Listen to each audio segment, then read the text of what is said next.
होता है, तो किसी भी फंक्शन का वह नियरेस्ट वैल्यू, वह छोटा वैल्यू जो उसके इर्द गिर्द हो, ठीक है। यानी कि किसी फंक्शन का वह टर्म जो दूसरे टर्म से कंपेयर करने के बाद उसके रिजल्ट में कोई परिवर्तन न हो, ऐसे वैल्यू को हम लोग बोलेंगे एप्रोक्सीमेशन। इसलिए डिफिनेशन लिख दिए कि nearest value of any function is called approximation. It's defined as in mathematical form f dash x is equal to fx plus h minus fx by h. इसको क्रॉस मल्टीप्लिकेशन गुना कीजिएगा तो f dash x into h is equal to fx plus h होता है। तो किसी function का जो fx plus h है वह क्या है, नियरेस्ट वैल्यू है, इसीलिए माइनस में तो क्या हो जाएगा, प्लस में, यानी f dash x into h is equal to plus fx is equal to fx plus h, hence fx plus h is equal to f dash x into h plus fx, और ये आपका approximation का formula होता है। इसी formula से हम लोग को बनाना होता है।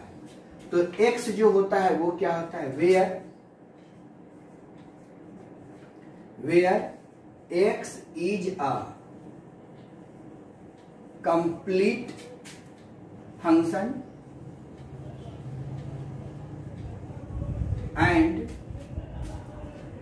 h is a very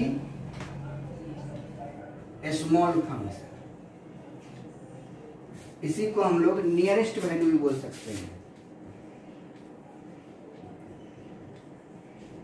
nearest value.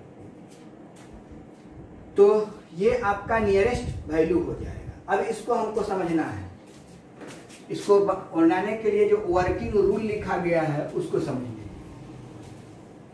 Given question first है, गिवन क्वेश्चन जो होगा उसको हम लोग given question right in term of fx। जो भी क्वेश्चन दिया रहेगा उसको हम लोग fx के टर्म में लिख देंगे। दूसरा क्या काम करना है कि given question divided by 2 parts, उसको डिवाइड करना है 2 parts in term of x and h। x जो होगा उसके बारे में बता चुके हैं, कंप्लीट होगा, और h जो होगा वो वेरी स्मॉल पार्ट होगा, ठीक है, इसके बारे में बता चुके हैं। उसके बाद तीसरा काम करना है putting the value of x and h in formula and getting the result.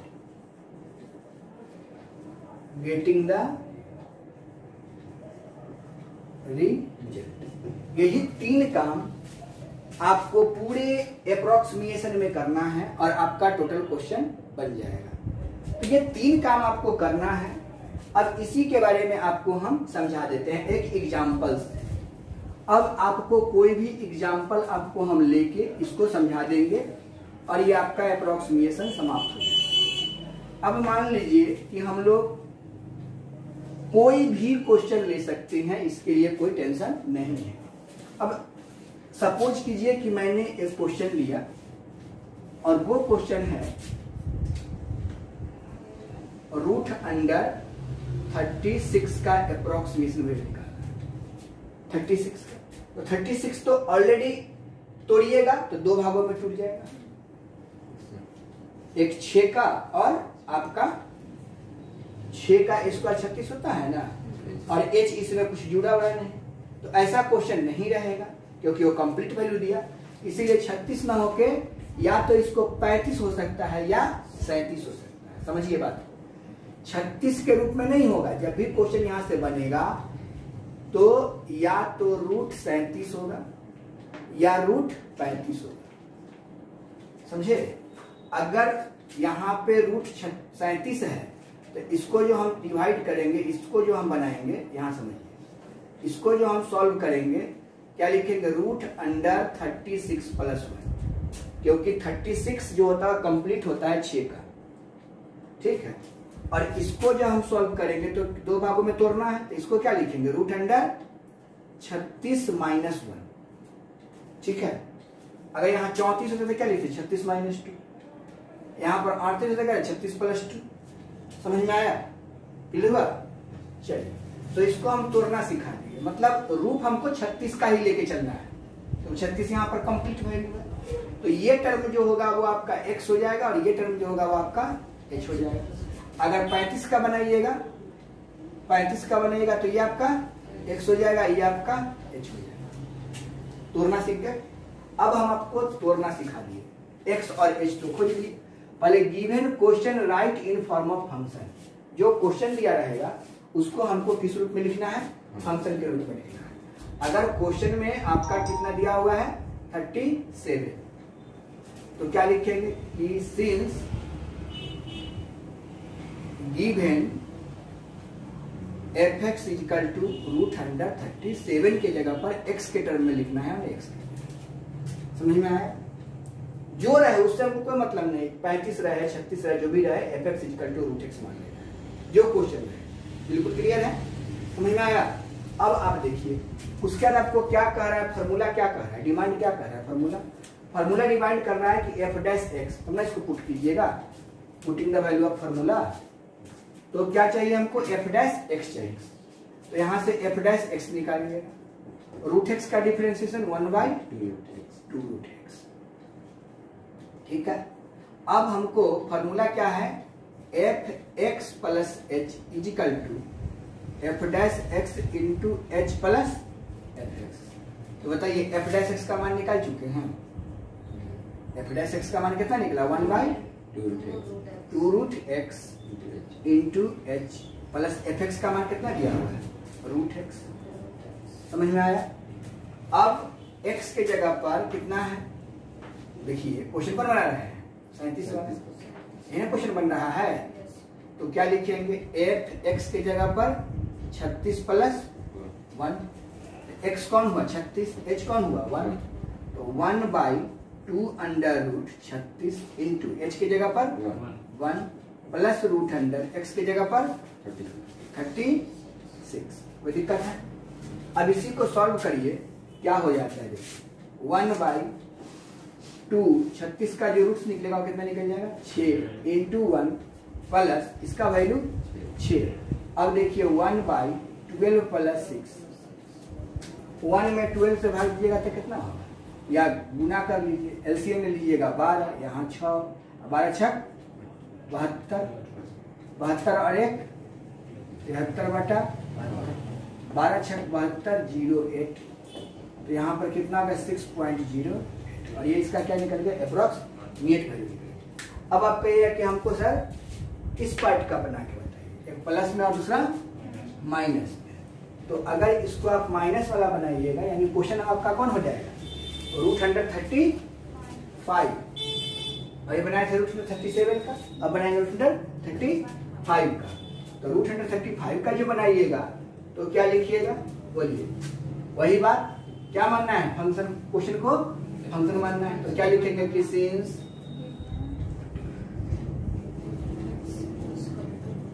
Question है रूट अंडर 35, तो लिखेंगे कि सिंस f(x) इक्वल टू कितना, रूट x। क्या निकालना है, f dash x, f dash x equal to 1/2 root x, तो f dash x निकाल दिए।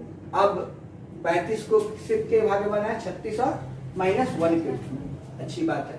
अब f डैश x, तो फार्मूला क्या आता है कि since f x plus h equal to f dash x into h plus f x। F x की जगह पर 36 माइनस 1, एफ डैश एक्स की जगह पर 1/2 root x into h plus root x, मान रख दीजिए 36 इंटू एच की जगह पर -1 प्लस, कोई दिक्कत? अब इसको देखिए 1/2 इंटू 6 इंटू -1 प्लस 6, तो यहाँ कितना -1/12 प्लस 6, तो 12 6 72 में से एक गया 71 हो जाएगा बटे 12, है ना। अब 71 में 12 से डिवाइड कर दीजिए, जो आएगा सो आंसर हो जाएगा। बात समझ में आया? समझे बात को? तो हमको क्वेश्चन को क्या करना है कि दो भागों में बांट देना है। अब आप देखिए 0 पॉइंट कुछ ले लेगा ऐसा करके, समझे? तो ये तो कंफर्म हो गया, तो कंफ्यूजन है। और भी आपको कुछ क्वेश्चन बताएंगे जिससे आपका क्लियर हो जाएगा।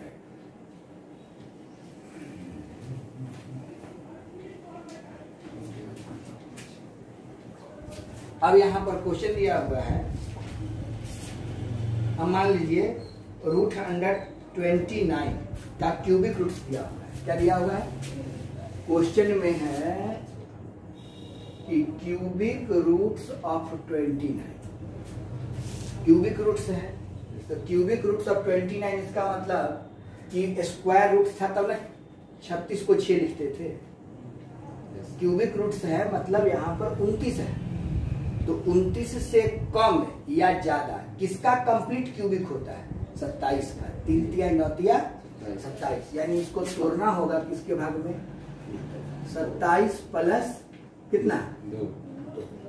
ये आपका बन जाएगा x और ये बन जाएगा आपका x। h खोज लिए तो लिखना होगा कि सिंस fx इजिकल टू, चाहे लेट fx इजिकल टू क्या मानिएगा?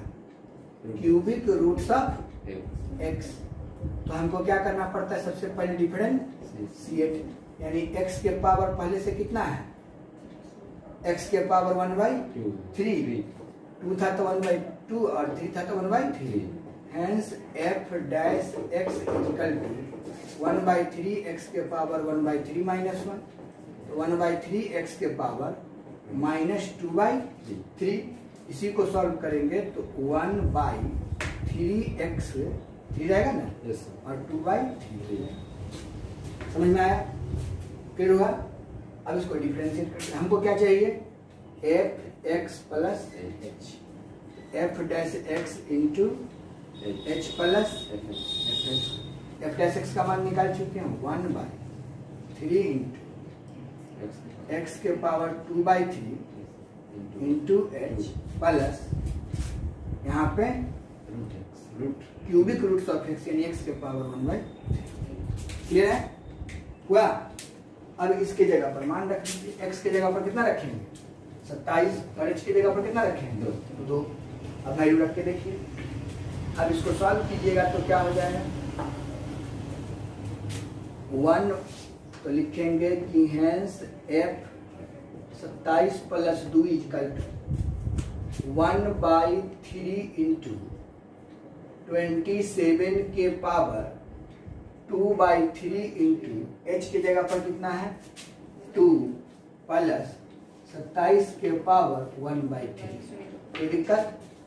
अब बताइए 1/3 इंटू 3 के 27, 3 के पावर 3 गुना 2/3 गुना 2 प्लस 3 के पावर 3 के पावर 1/3, 3 से 3 कट गया, 3 से 3 कट गया, तो 2/3 तिया 9 तिया 27 प्लस 3 यानी LCM 1, तो 27 2 प्लस 81, कुल मिलाए कितना हो गया? 83/27। 27 तिया 81, 3 पॉइंट समथिंग इसका आंसर होगा। सॉल्व कर दीजिएगा, आपका आंसर आ जाएगा। बस समझ में आया है? तो इस तरीके से हम लोग इसका क्यूबिक रूट्स निकाल दिए। अब जो रहेगा हमको एक ही काम करना है, इसी पर आप लोग कुछ क्वेश्चन बना लीजिए। क्यूबिक रूट्स ऑफ 127, क्वेश्चन है क्यूबिक रूट्स ऑफ 127। दूसरा क्वेश्चन है 0.√129 0.24, ठीक है। अब 0.24 है, इसको क्या लिखेगा बोलिए? 24 का तो रूट्स होता नहीं, होता है, लेकिन 25 का होता है। तो हम लोग इसको क्या लिखेंगे? देखिए, रूट अंडर, ठीक है, रूट अंडर 0.24 में से कितना जोड़िएगा या घटाइएगा कि इसका कंप्लीट स्क्वायरिंग निकल जाएगा। यानी कि अगर हम 0.25 माइनस 0.01 कर दे तो कोई दिक्कत है? सॉल्व करिए। 0.24 को 0.25 माइनस 0.01 लिख सकते हैं। घटा के देखिए ना भाई, आ जाएगा 0.24 आगे। तो अब आपका x कौन हो गया? ये वाला। h कौन हो गया? ये वाला। अब ये x है और ये h है, तो इसका तो रूट्स निकल जाएगा। दशमलव को हटाएंगे तो 25/100 करेंगे ना, 25/100 मतलब 5/10 हो जाएगा। इसका तो कंप्लीट हो गया और ये आपका h हो गया। अब इसको डिफरेंशिएट करके फंक्शन में रख दीजिएगा, आंसर आ जाएगा। उसी तरीके से आप क्वेश्चन नंबर देखिए,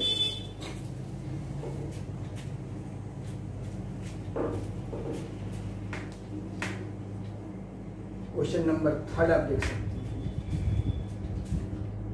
रूट अंडर 0.48 है ना, उसके बाद है 4 नंबर 4th रूट्स ऑफ 15, ठीक है। और लास्ट क्वेश्चन है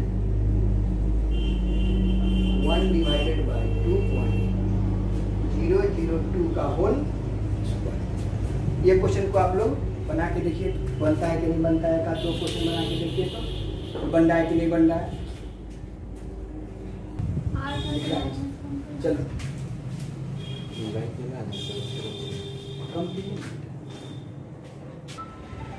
तो देखिए, अब यहाँ पर क्वेश्चन नंबर 4 जो है उसको देखते हैं हम लोग।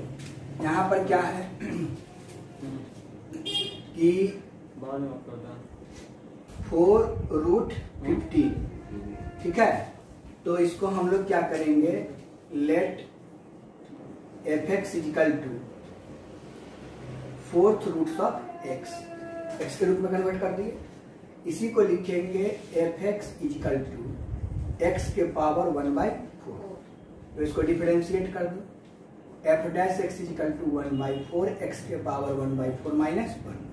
तो 1/4 x के पावर 4 में से 1 जाएगा माइनस 3/4 हो जाएगा, ठीक है।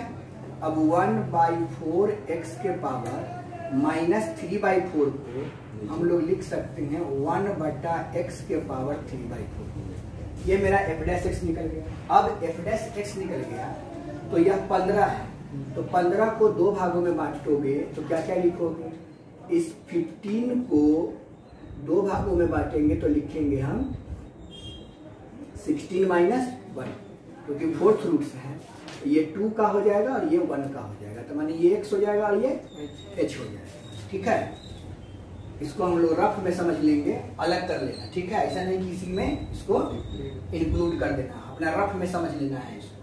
तब लिखेंगे कि since f(x) plus h is equal to f'(x) into h plus f(x), तो हेंस f कितना निकालना है? 16 माइनस 1।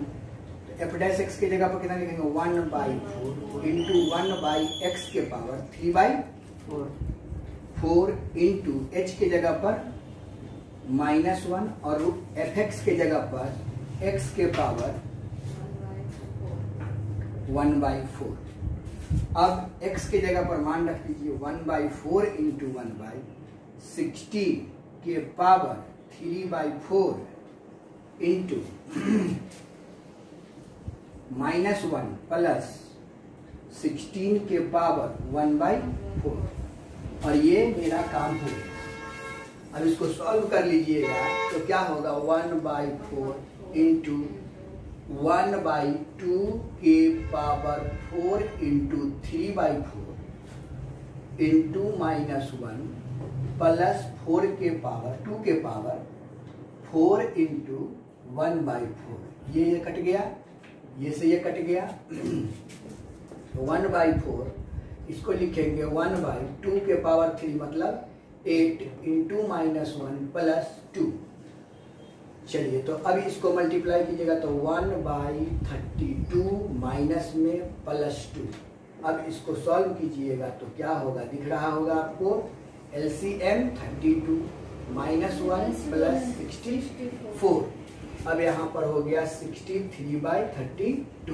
सॉल्व कर दीजिएगा, जो होगा आंसर आ जाएगा। क्लियर।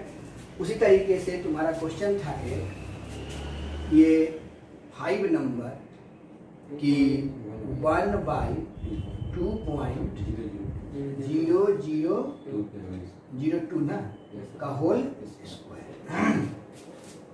चलिए अब ये क्वेश्चन है तो हम इसको क्या करेंगे, देखिए ये प्लस में पावर है तो ऊपर जाके क्या आ जाएगा माइनस।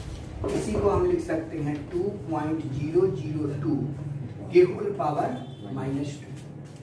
अब इसमें x और h को देखना है, x और h को देखना है, तो इसको हम लोग लिख सकते हैं कि 2 + 0.002 लिख सकते हैं। ये x बन जाएगा और ये h बन जाएगा, दोनों को देखिए ना वही आ रहा है। तो ये तुम्हारा बन गया x और ये तुम्हारा बन गया h, कोई दिक्कत। चलिए तो अब इसको हम लोग लेट fx = x के पावर कितना -2। क्लियर है, x के पावर कितना कर दिए -2 कर दिए। अब इसको सॉल्व कर दीजिए तो क्या हो जाएगा कि f'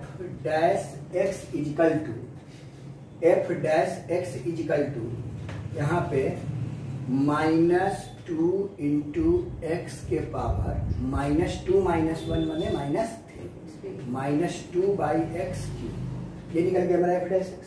तो फार्मूला क्या होता है कि f' =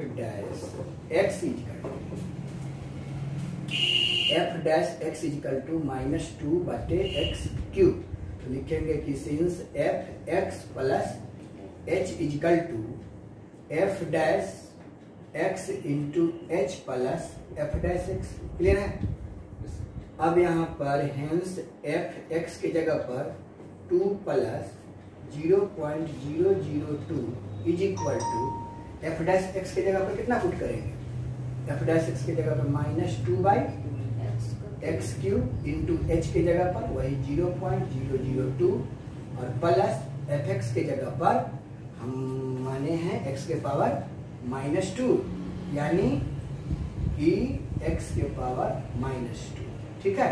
अब इसके जगह पर x की जगह पर रख देंगे मान, तो सॉल्व कीजिएगा तो कितना हो जाएगा -2/2 का क्यूब इंटू 0.002 प्लस 2 के पावर -2 और इसको सॉल्व कर दीजिएगा, आपका आंसर आ जाएगा। समझ गए। तो इस तरीके से आपका 5 नंबर भी हो गया। तो जो भी क्वेश्चन है उसको 2 भागों में तोड़ लेना है और आपका बन जाएगा। ठीक है। अब हम लोग देखते हैं एरर। ठीक, एरर के बारे में समझ लीजिए। एरर क्या है, तो जो हम लोग बनाते हैं क्वेश्चन उसमें जो मिस्टेक हो जाता है उसी मिस्टेक को हम लोग क्या कहते हैं, एरर कहते हैं, है ना। यानी कि a very few mistake of any questions is called error या एनी फंक्शन। तो एरर के बारे में आपको हम दिखा देते हैं। अप्रोक्सीमेशन के बाद होता है एरर एंड एरर। ठीक है। एरर, तो एरर क्या है उसके बारे में समझ लीजिए। एरर क्या है कि किसी भी फंक्शन में जो मिस्टेक होता है, समझे, ये वेरी फ्यू मिस्टेक या एरर जो भी बोलिए, a very few mistake of any function is called क्या हो जाएगा, एरर हो जाएगा। अब इसको समझ लीजिए कि आखिर उसमें मिस्टेक कौन सा टर्म होता है। तो देखिए एक्स में जो है, एक्स में अगर कोई फंक्शन ये एक्स है तो इसका जो वेरी फ्यू मिस्टेक होगा क्या होगा, एक्स ± डेल्टा एक्स। ठीक है। X plus minus delta x. ये क्या है?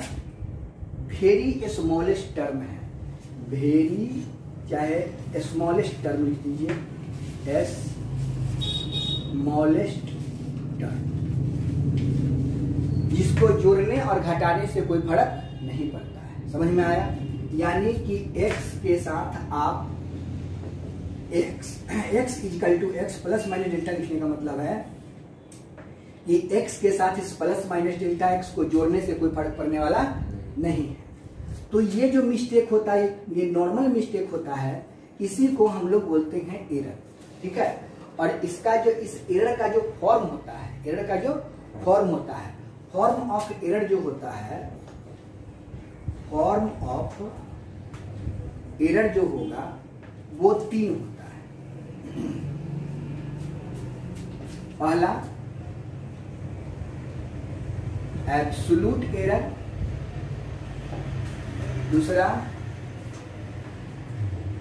रिलेटिव एरर, और तीसरा परसेंटेज एरर। यही होता है। एब्सोल्यूट एरर किसको कहेंगे, रिलेटिव एरर किसको कहेंगे, और परसेंटेज एरर किसको कहेंगे, इसको हमको समझना है। तो किसी फंक्शन में जब x plus minus delta x करते हैं, ये जो वेरी स्मॉलेस्ट टर्म है, यही आपका क्या हुआ? एरर होगा। ये कौन सा एरर होगा? तो यह एरर एब्सोल्यूट एरर होगा। समझ में आया? यानी आपको हम समझा देते हैं, the form of delta x, delta y, delta z dot dot dot is called absolute error. ठीक है? एग्जाम्पल में आपको समझा देते हैं। एग्जाम्पल आप देख लीजिए, जैसे कि x इक्वल टू क्या लिख सकते हैं, x plus minus delta x. y equal to क्या लिखिएगा, y plus minus delta y. z equal to क्या लिखिएगा, z plus minus delta z. इसको दूसरे रूप में भी लिखा लगता है, आपको x इक्वल टू कहीं कहीं x plus minus delta x ऐसा भी लिखा रहेगा। ये भी डेल्टा एक्स है और ये भी डेल्टा एक्स है। y लिखा रहेगा तो इसके साथ y plus minus delta y इस रूप में भी लिखा रह सकता है, z equal to z plus minus delta z. और ये सब क्या हो जाता है, एरर हो जाता है। और ये तमाम टर्म को हम लोग क्या बोलते हैं, इस सभी टर्म को भी हम लोग क्या बोलते हैं, एब्सोल्यूट एरर भी बोलते हैं, एब्सोल्यूट एरर ही बोलते हैं।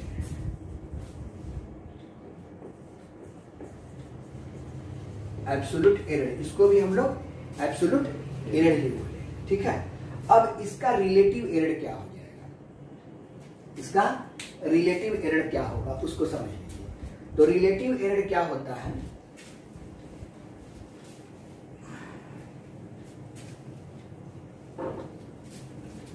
Relative error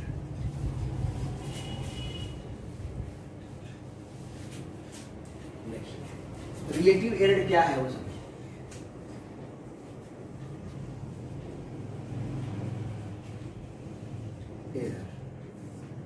the form of, ठीक है, डेल्टा एक्स बाई एक्स, ठीक, delta y by y, delta z by z dot dot dot is called relative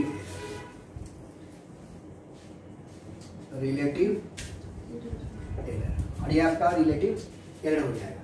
यानी कि जो स्मॉलेस्ट चेंज हुआ है उसको हम अगर मूल क्वांटिटी से डिवाइड कर दें तो वह हमारा रिलेटिव एरर हो जाएगा। मतलब इस फॉर्म में जो भी रहेगा उसको हम रिलेटिव एरर कहेंगे। ठीक है?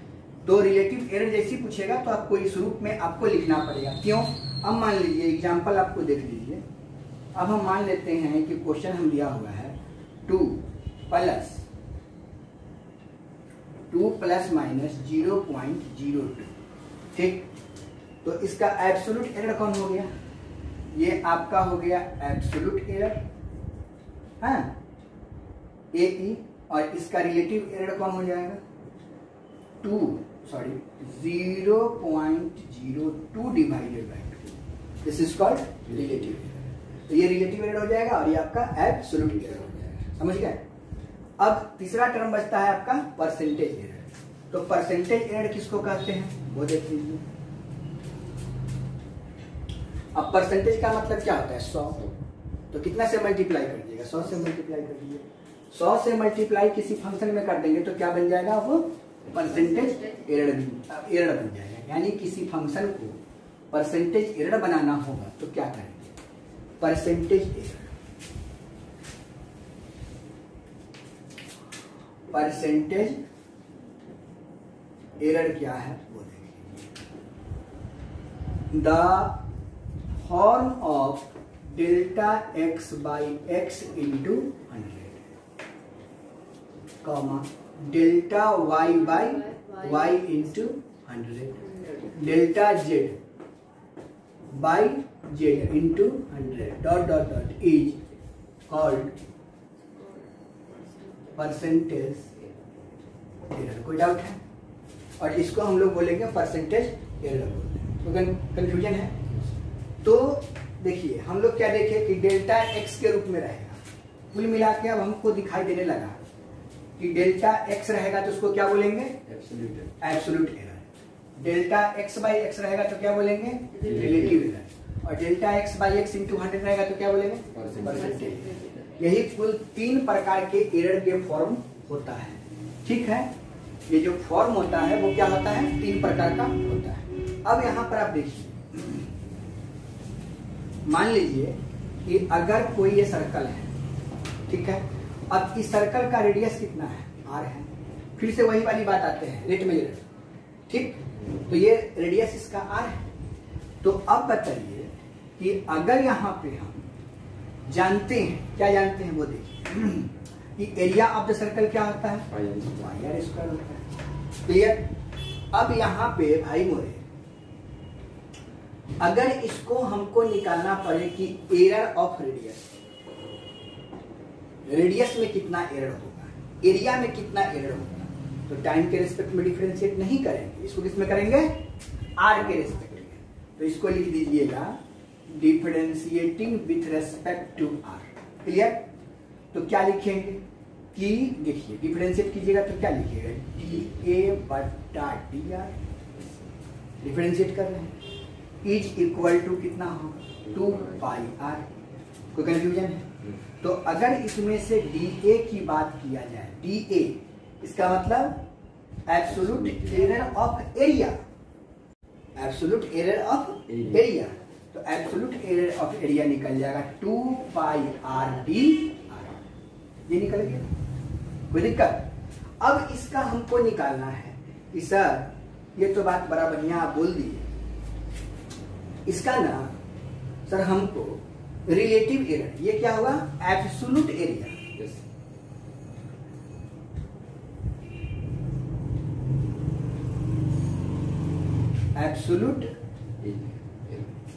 Absolute error of area, error of area. Clear? ये एरिया का एब्सोल्यूट एरर होगा। लेकिन आप कहिए कि सर इसका रिलेटिव एरर थोड़ा बता देते तो मजा आ जाता। तो इसका रिलेटिव एरर ऑफ एरिया क्या होगा?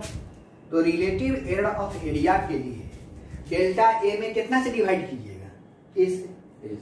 क्योंकि रिलेटिव एरर जो होता है, रिलेटिव एरर का जो फॉर्म होता है वो डेल्टा एक्स बाई एक्स। तो रिलेटिव एरर ऑफ एरिया की अगर हम बात करें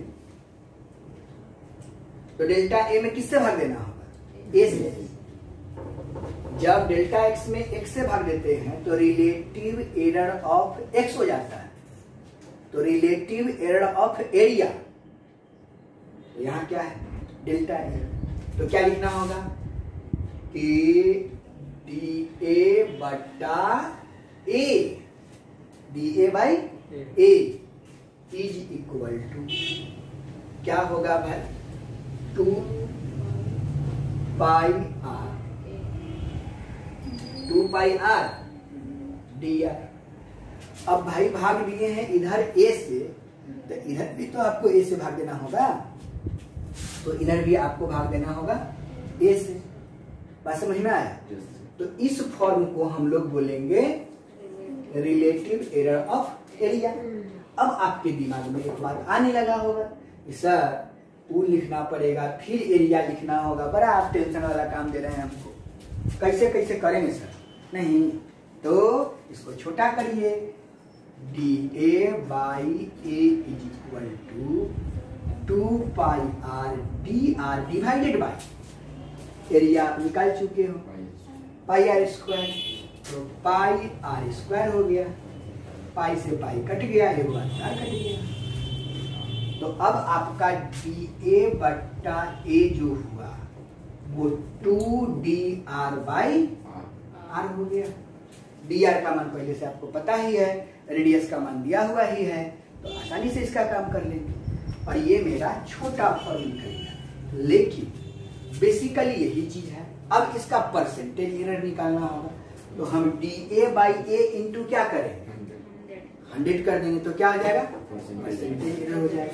मतलब जो आया है उसमें कितना से गुना करना होगा, 100 से गुना करना होगा, तो क्या बन जाएगा, परसेंटेज एरर निकल जाएगा।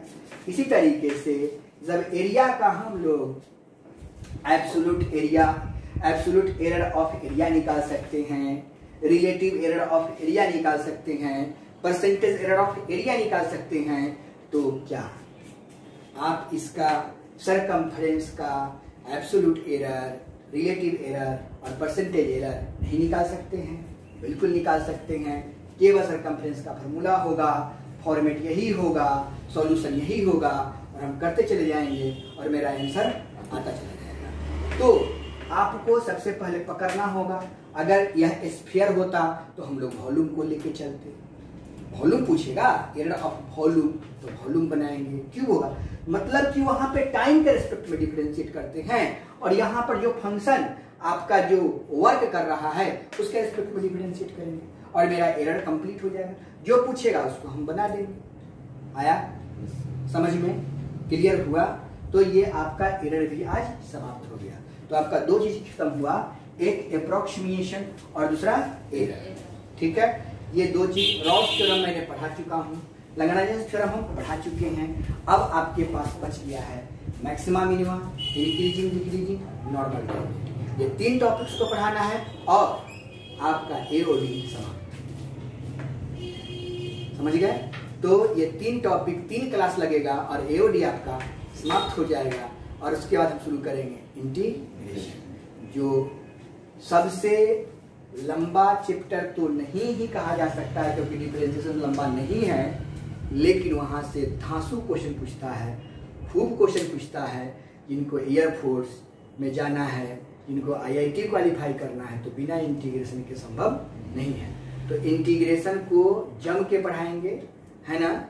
एओडी को समाप्त कर देते हैं और इंटीग्रेशन को आपको हम बता देंगे, पढ़ा देंगे, आपको कहीं से कोई क्वेश्चन नहीं छूटेगा और बहुत बढ़िया तैयारी भी हो जाएगा। जब तक लोग लॉकडाउन के बाद क्लास खोलने के लिए सोचेगा, तब तक आपका सिलेबस भी समाप्त हो गया होगा आराम से। और उसके बाद जो है हम लोग वीडियो के माध्यम से सिलेबस समाप्त करेंगे और प्रैक्टिकल इसका क्लासरूम में कर लेंगे। लॉकडाउन जिस दिन खत्म हो जाएगा उस दिन के बाद हम लोग रिवीजन करेंगे। रिवीजन में जो आपका प्रॉब्लम होगा दूर हो जाएगा। वीडियो देख के आइए एक बार उसको, अब बस उस क्लास को शुरू कीजिए, पूरा पढ़िए, है ना। उससे 2 फायदा होगा, एक तो आप वीडियो देख के आइएगा, दूसरा चीज हम क्लासरूम में बताएंगे, दूसरा चीज कंसेप्ट क्लियर करेंगे, तो आपका बम बम हो जाएगा। क्योंकि घर पे आप बैठ के जो दिन काटिएगा तो ये दिन काटने का काम खत्म हो गया आपका। समझ गए? तो वीडियो को 2 बार 3 बार जरूर देखिए। जो दिक्कत हो रहा है उसको सबसे पहले आप खोलिए, 1 बार देखिए, 2 बार देखिए, तीसरा बार देखिए, और जैसे जैसे हम बताएं वैसे वैसे करते जाइए। आपका कहीं कोई इतना एग्जाम्पल हम देते हैं, अगर वीडियो को बढ़िया से देख लीजिए, इतना एग्जाम्पल देते हैं, केवल एग्जाम्पल बना ले और एक्सरसाइज बना ले, तो हमको नहीं लगता है कि 1-8% क्वेश्चन में दिक्कत होगा। हमको लगता है 1-8% बच जाएगा, बाकी सब आपसे अपने आप बन जाएगा, है कि नहीं। चलिए तो आज यहीं तक। जय हिंद, जय भारत।